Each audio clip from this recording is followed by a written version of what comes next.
आकाशवाणी भोपाल से प्रस्तुत हैं प्रादेशिक समाचार।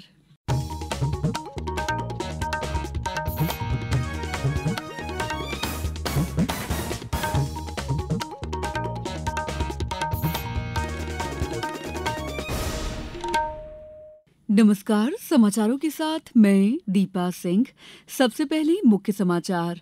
प्रधानमंत्री नरेंद्र मोदी आज महाराष्ट्र के दौरे पर कई विकास परियोजनाओं की देंगे सौगात। भोपाल में आज IATO सम्मेलन का आयोजन, मुख्यमंत्री करेंगे उद्घाटन। राज्य सरकार किन बेतवा लिंक परियोजना में सिंचाई का रकबा बढ़ाने के लिए भेजेगा संशोधित रिपोर्ट। और प्रदेश में तेज बारिश के साथ होगी सितंबर की शुरुआत। भोपाल में आज हल्की बारिश की संभावना।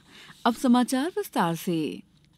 प्रधानमंत्री नरेंद्र मोदी आज महाराष्ट्र में मुंबई और पालघर जाएंगे। श्री मोदी मुंबई के जियो वर्ल्ड कन्वेंशन सेंटर में वैश्विक फिनटेक महोत्सव 2024 को संबोधित करेंगे। पाल भर के सिडको मैदान में विभिन्न विकास परियोजनाओं की आधारशिला रखेंगे और बाधवन बंदरगाह का शिलान्यास करेंगे। इस परियोजना पर लगभग 76,000 करोड़ रुपए की लागत आएगी।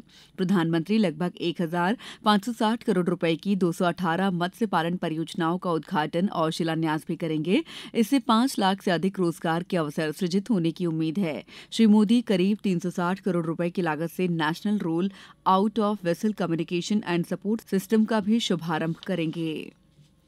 भोपाल में आज Indian association of tour operators IATO के 3 दिवसीय वार्षिक सम्मेलन की शुरुआत हो रही है।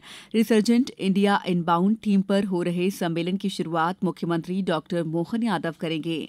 देश भर के 1200 से ज्यादा tour operator, travel agents, hotelier सहित पर्यटन क्षेत्र से जुड़े प्रतिनिधि इसमें हिस्सा लेंगे। पर्यटन विभाग द्वारा मध्यप्रदेश को क्लीन, ग्रीन और सेफ डेस्टिनेशन के रूप में प्रचारित किया जाएगा।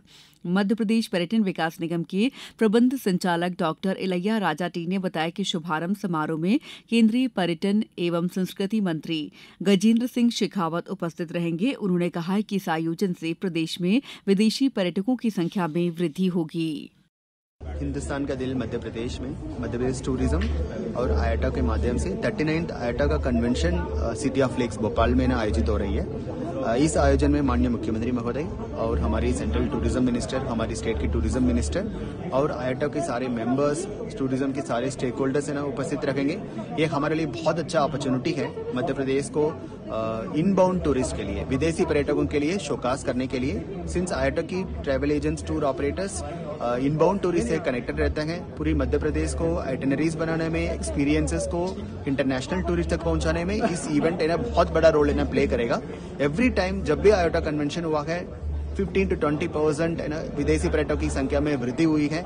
इस आयोजन के बाद हम लोग ये भी एक्सपेक्ट करते हैं कि हमारी टूरिज्म पॉलिसी की पॉजिटिव इम्पैक्ट के माध्यम से हमने कितने भी चेंजेस फील्ड में किए हैं, वो हम लोग इंटरनेशनल टूरिस्ट तक पहुंचा करके उनकी संख्या में वृद्धि जरूर होगा।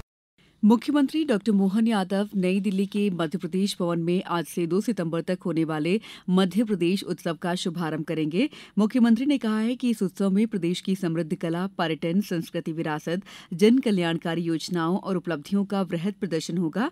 मुख्यमंत्री डॉक्टर यादव ने कहा है कि इस उत्सव में लघु मध्य प्रदेश की झलक दिखाई देगी। उन्होंने कहा है कि प्रदेश के अलग अलग अंचलों के विशिष्ट व्यंजन भी परोसे जाएंगे।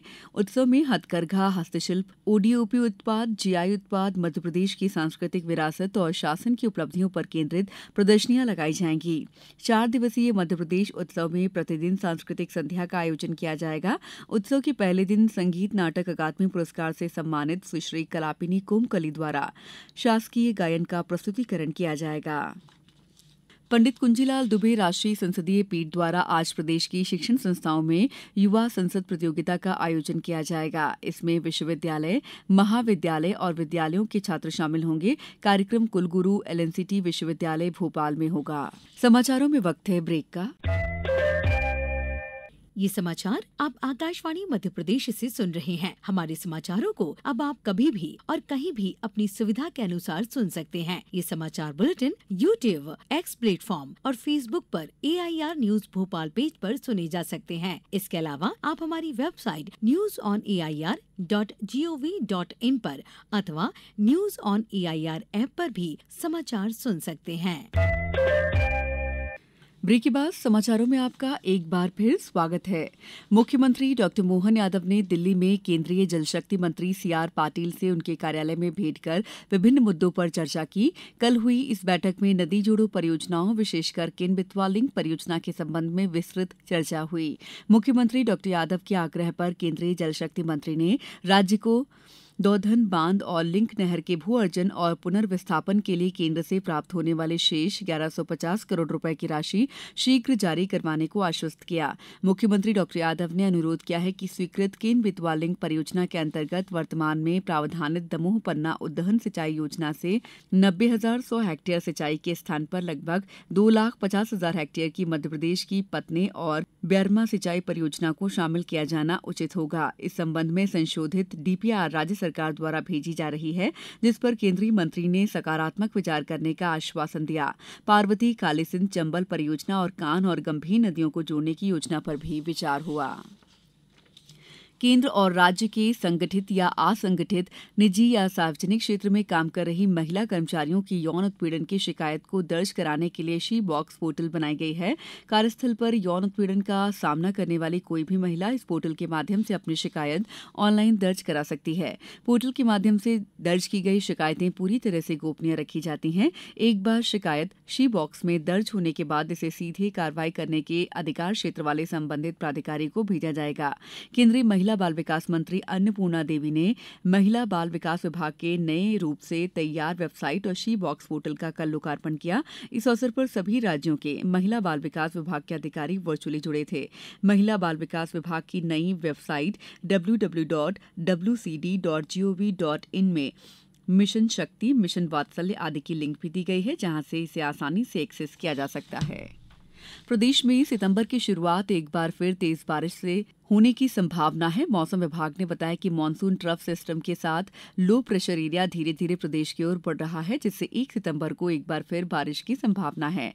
मौसम विभाग ने आज भी भोपाल, विदिशा, नर्मदापुरम, बैतूल सहित 35 जिलों में तेज हवा के साथ बौछारें पड़ने के लिए येलो अलर्ट जारी किया है। कल शाम भोपाल, नरसिंहपुर में बारिश हुई। सतना, उमरिया, डिंडौरी, अनूपपुर में 2-2 इंच से अधिक वर्षा दर्ज की गई।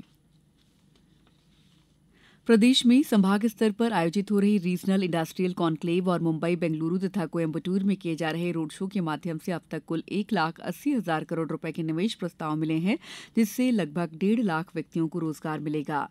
मुख्यमंत्री डॉक्टर मोहन यादव ने नई दिल्ली में कहा है कि ग्वालियर में आयोजित रीजनल कॉन्क्लेव में 8,500 करोड़ रुपए से अधिक के प्रस्ताव प्राप्त हुए हैं।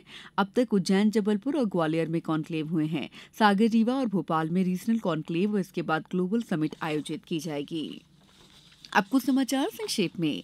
सागर में तकनीकी शिक्षा, उच्च शिक्षा और आयुष विभाग मंत्री इंदर सिंह परमार की अध्यक्षता में कल सभी महाविद्यालयों के प्राचार्यों की बैठक संपन्न हुई। कटनी में आने वाले दिनों में गणेश उत्सव, दुर्गा उत्सव के दौरान मूर्ति निर्माण तथा विसर्जन के संबंध में एनजीटी और सीपीसीबी द्वारा जारी दिशा निर्देशों के अनुपालन में कार्रवाई सुनिश्चित कराने के लिए 1 दिवसीय कार्यशाला का आयोजन किया गया। नेहरू युवा केंद्र डिंडौरी द्वारा शासकीय आईटीआई परिसर डिंडौरी में वृक्षारोपण कर मेजर ध्यानचंद का जन्मदिन मनाया गया। मंडला में दायित्वों के प्रति लापरवाही, उदासीनता बरतने पर कमिश्नर अभय वर्मा ने शासकीय उच्चतर माध्यमिक विद्यालय सालवाह के प्रभारी प्राचार्य को तत्काल प्रभाव से निलंबित कर दिया है। उमरिया में जघन्य हत्या की 2 अलग-अलग वारदातों में शामिल सभी आरोपी गिरफ्तार कर लिए गए हैं। पेरिस पैरालंपिक्स में भारत के मिक्स्ड कंपाउंड में शीतल देवी और राकेश कुमार की तीरंदाजी टीम ने 1399 के सम्मिलित स्कोर के साथ पैरालंपिक में एक नया रिकॉर्ड बनाया है। तीरंदाजी की जोड़ी शीर्ष वरीयता प्राप्त खिलाड़ी के रूप में 2 सितंबर को क्वार्टर फाइनल में खेलेगी। इस बुलेटिन में इतना ही। नमस्कार।